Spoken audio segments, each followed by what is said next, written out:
Pembuli di sekolah menyuruh gadis itu untuk melepas hoodie-nya. Dia menginginkan hoodie itu. Gadis itu menolak. Wajah si pembuli menjadi muram. Gadis itu pun ketakutan, lalu menyerah dan memberikannya. Tawa mereka menarik perhatian Hee Soo-jang. Dia ingin turun tangan tapi menahan diri. Begitu juga seluruh kelas berpura-pura tak melihatnya. Keesokannya, para pembuli menghadang gadis itu lagi. Kali ini mereka mengincar AirPods-nya. Pemimpin bully merampas satu dari telinganya dan berkata, "Aku cuma mau pinjam beberapa hari." Karena tak berdaya, gadis itu menyerahkan AirPods satunya. Lalu mereka meminta chargernya. Dia mencoba nolak, tapi gadis-gadis di sekitarnya mulai memainkan rambutnya. Sebuah ancaman tanpa kata. Dia tidak punya pilihan selain memberikan chargernya. Hee Soo-jang sangat muak. Dia melihat sekeliling, berharap ada yang bicara, tapi tak seorang pun ada yang bicara. Dia malu setelahnya, marah pada dirinya karena diam. Jadi dia memutuskan lapor ke guru. Guru datang ke kelas dan meminta yang dibuli untuk angkat tangan. Pembuli menatap gadis itu, mengancam diam-diam. Karena takut, gadis itu tak bisa bergerak. Akhirnya guru membawa pembuli ke kantor dan memberi teguran keras, tetapi tak mempan. Bahkan itu membuat mereka memburuk. Kembali ke kelas, mereka menuntut siapa yang mengadu. Terhening. Lalu pembuli itu mengeluarkan cutter dan mulai mengiris buku pelajaran tiap siswa.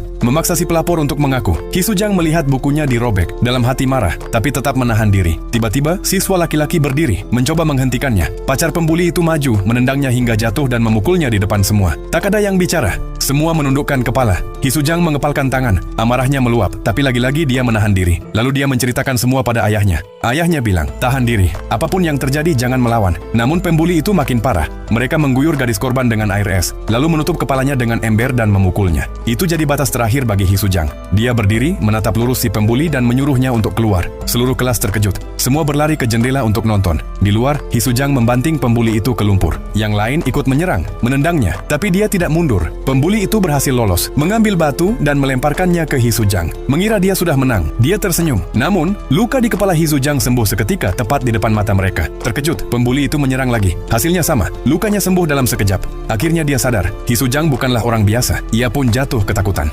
Pacarnya datang membawa tongkat baseball, mengayunkan ke arah Hee Soo-jang. Dia menghantam batu ke kaki, merebut tongkat dan melawan balik. Pada akhirnya, Hee Soo-jang dituduh sebagai penyerang tunggal. Saat pemeriksaan medis, dia tak punya satupun luka terlihat, sementara yang lain penuh memar. Ayahnya harus menjual rumah hanya untuk membayar ganti rugi. Dan tindakan keadilannya tak membuat satupun berterima kasih. Sebaliknya, teman-teman yang dia lindungi mulai menjauhinya. Tak lagi menyebutnya pemberani, tapi berbisik-bisik di belakang, memanggilnya monster.